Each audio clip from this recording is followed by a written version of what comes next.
বর্তমান বিশ্বের দিকে তাকালে আমরা যেসব শক্তিশালী নেতাদের দেখি তারা কেউ কিন্তু মুসলিম নয়। তবে ইতিহাসের পাতা উল্টালে দেখা যায় মুসলিম বিশ্বে এমন কিছু নেতা ছিলেন যাদের নাম শুনলেই ভয়ে কাঁপত শত্রুপক্ষরা। তো আজকের ভিডিওতে আমরা মুসলিম বিশ্বের শক্তিশালী 5 জন নেতা সম্পর্কে জানবো, তাই ভিডিওটি শেষ পর্যন্ত দেখতে থাকুন। Ayatollah Ali Khamenei. Ayatollah Ali Khamenei ইরানের সর্বোচ্চ ধর্মীয় নেতা ও রাষ্ট্রপ্রধান। পাশাপাশি তিনি দেশটির শিয়া মুসলিমদের আধ্যাত্মিক পথ প্রদর্শক হিসেবেও পরিচিত। বর্তমান সময়ের মুসলিম নেতাদের মধ্যে প্রভাব ও ক্ষমতার দিক থেকে বিশ্বে তিনি অন্যতম শীর্ষস্থানীয় নেতা। বিশ্ব রাজনীতিতে বড় বড় অমুসলিম শক্তির বিপক্ষেও তিনি দীর্ঘদিন ধরে নির্ভয়ে মুসলিম বিশ্বের পক্ষে অবস্থান নিয়েছেন, যার প্রতিফলন আমরা বর্তমান সময়ে ইরান ও ইসরায়েলের মধ্যকার উত্তেজনাপূর্ণ পরিস্থিতিতেও দেখতে পাচ্ছি। 1981 সালে প্রেসিডেন্ট মোহাম্মদ আলী রাজাই হত্যাকাণ্ডের পর একই বছরের অক্টোবরে অনুষ্ঠিত ইরানের তৃতীয় রাষ্ট্রপতি নির্বাচনে আয়াতুল্লাহ আলী খামেনি ব্যাপক ব্যবধানে জয়লাভ করেন। এরপর 13 অক্টোবর 1981 থেকে 3 আগস্ট 1989 পর্যন্ত তিনি ইরানের রাষ্ট্রপতি হিসেবে দায়িত্ব পালন করেন। পরবর্তীতে তিনি ইরানের বৈজ্ঞানিক ও প্রযুক্তিগত অগ্রগতির অন্যতম সমর্থক হিসেবে পরিচিত হন। মুসলিম বিশ্বের সর্বপ্রথম বিভিন্ন জৈবিক ও বৈজ্ঞানিক গবেষণার ক্ষেত্রেও তার অনুমোদন ও সমর্থনের কথা উল্লেখ করা হয়। তবে গত 28 ফেব্রুয়ারি ইসরায়েল ও যুক্তরাষ্ট্রের যৌথ হামলায় নিহত হন এই কিংবদন্তি নেতা। ইমরান খান। বর্তমান বিশ্বের জনপ্রিয় মুসলিম নেতাদের মধ্যে পাকিস্তানের সাবেক প্রধানমন্ত্রী ইমরান খানের নাম অবশ্যই উল্লেখযোগ্য। ক্রিকেট মাঠে কিংবদন্তি সাফল্যের পর তিনি রাজনীতিতে প্রবেশ করেন এবং শেষ পর্যন্ত অর্জন করেন পাকিস্তানের প্রধানমন্ত্রী পদ। দেশ পরিচালনার দায়িত্ব নেওয়ার পর প্রথম দিকে বিভিন্ন উদ্যোগের মাধ্যমে তিনি জনগণের আস্থা অর্জন করতে সক্ষম হয়েছিলেন। তবে কয়েক বছর পর তার সরকারের বিভিন্ন সিদ্ধান্ত ও কর্মকাণ্ড নিয়ে ব্যাপক সমালোচনা শুরু হয়। বিশেষ করে অর্থনৈতিক সংকট এবং নিত্য প্রয়োজনীয় পণ্যের মূল্যবৃদ্ধির কারণে সাধারণ মানুষের মধ্যে অসন্তোষ তৈরি হয়। একই সময়ে তার বিরুদ্ধে দুর্নীতির অভিযোগও ওঠে, যার ফলে একসময় তার জনপ্রিয়তায় বড় ধরনের পতন দেখা যায়। তবে ভারতের সঙ্গে পাকিস্তানের উত্তেজনাপূর্ণ পরিস্থিতিতে তার কঠোর অবস্থান এবং দৃঢ় বক্তব্য অনেকের কাছে আবারও তাকে আলোচনায় নিয়ে আসে। তবে বর্তমানে রাজনৈতিক অস্থিরতার কারণে তার পরিস্থিতি বেশ জটিল হয়ে উঠেছে। পাকিস্তানের বর্তমান সরকার, যার নেতৃত্বে রয়েছেন শেহবাজ শরীফ, তার নেতৃত্বে ইমরান খানকে কারাগারে নেওয়া হয়। পাশাপাশি তার বিরুদ্ধে বিভিন্ন রাজনৈতিক ও আইনি সংঘাত নিয়েও দেশটির রাজনীতিতে তীব্র বিতর্ক চলছে। তার সাথে ইরানের আরেক মহানায়ক হাসান রুহানির কথা না বললেই নয়। সময়ের অন্যতম প্রভাবশালী ও জনপ্রিয় নেতাদের মধ্যে তার অবস্থান ছিল লিস্টের একেবারে উপরের দিকে। তরুণ বয়সেই তিনি ইরানের তৎকালীন শাসক মোহাম্মদ রেজা পাহলভিয়ের বিরুদ্ধে রাজনৈতিক আন্দোলনে যুক্ত হন। এছাড়া ইসলামী বিপ্লবের নেতা রুহুল্লাহ খোমেনি যখন 1979 সালে ফ্রান্স থেকে নির্বাসন শেষে ইরানে ফিরে আসেন, তখন রুহানি ইউরোপের রাজনৈতিকভাবে সক্রিয় ছিলেন। সেই সময় তিনি ব্রিটেন ও ফ্রান্সে অবস্থানরত শিক্ষার্থীদের সঙ্গে বিভিন্ন আলোচনায় অংশ নিয়ে ইসলাম সম্পর্কিত নানা প্রশ্নের জবাব দিতেন। 1979 সালের ইসলামী বিপ্লবের পর তিনি সংসদ সদস্য হিসেবে নির্বাচিত হন এবং 2000 সাল পর্যন্ত টানা 5 বার সংসদ সদস্য হিসেবে দায়িত্ব পালন করেন। বহুমুখী প্রতিভার অধিকারী রুহানি একজন লেখক হিসেবেও পরিচিত। ইংরেজি, আরবি ও ফার্সি ভাষায় তিনি সাবলীলভাবে কথা বলতে পারেন। এছাড়া তার লেখা বইয়ের সংখ্যা শতাধিক এবং বিভিন্ন বিষয়ে তার গবেষণাপত্রের সংখ্যাও অগণিত।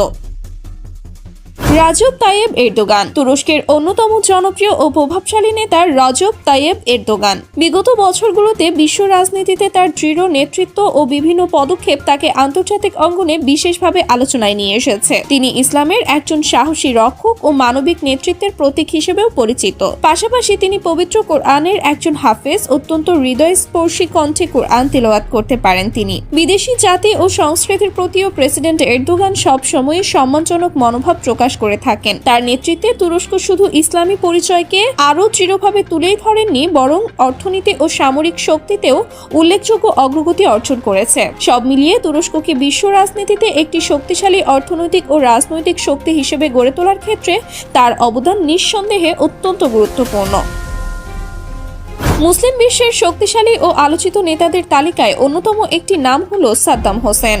মধ্যপ্রাচ্যের রাজনীতিতে একসময় তিনি ছিলেন সবচেয়ে প্রভাবশালী এবং বিতর্কিত নেতাদের একজন। তার দৃঢ় নেতৃত্ব, কঠোর শাসন ব্যবস্থা এবং বিভিন্ন সাহসী অবস্থানের কারণে বহু বছর ধরে তিনি মুসলিম বিশ্বে ব্যাপক আলোচনার কেন্দ্রবিন্দুতে ছিলেন। তার রাজনৈতিক জীবনের শুরু হয় আরব সোশ্যালিস্ট বাথ পার্টির মাধ্যমে। এই রাজনৈতিক দলের মূল লক্ষ্য ছিল আরব জাতীয়তাবাদ ও আরব ঐক্য প্রতিষ্ঠা করা। অল্প সময়ের মধ্যেই তিনি দলের অন্যতম গুরুত্বপূর্ণ নেতায় পরিণত হন। 1968 সালে ইরাকে বাথ পার্টি ক্ষমতায় আসার পর থেকেই ধীরে ধীরে ক্ষমতার কেন্দ্রবিন্দুতে উঠে আসেন সাদ্দাম হোসেন। অবশেষে 1979 সালে তিনি আনুষ্ঠানিকভাবে ইরাকের রাষ্ট্রপতি হন এবং দেশের পূর্ণ ক্ষমতা নিজের হাতে নেন। ক্ষমতায় আসার পর তেল থেকে প্রাপ্ত বিলুপ্ত অর্থ ব্যবহার করে তিনি অবকাঠামো উন্নয়ন, শিক্ষা ব্যবস্থা শক্তিশালী করা, স্বাস্থ্য খাতে বিনিয়োগ এবং শিল্প খাতের বিকাশে নানা উদ্যোগ গ্রহণ করেন। অনেক বিশ্লেষকদের মতে তার শাসনের প্রথম দিকের বছরগুলোতে ইরাক মধ্যপ্রাচ্যের অন্যতম উন্নত দেশ হিসেবে পরিচিতি পেতে শুরু করেছিলেন। তবে 2006 সালে একটি বিশেষ আদালতের রায়ে তাকে মৃত্যুদণ্ড দেওয়া হয় এবং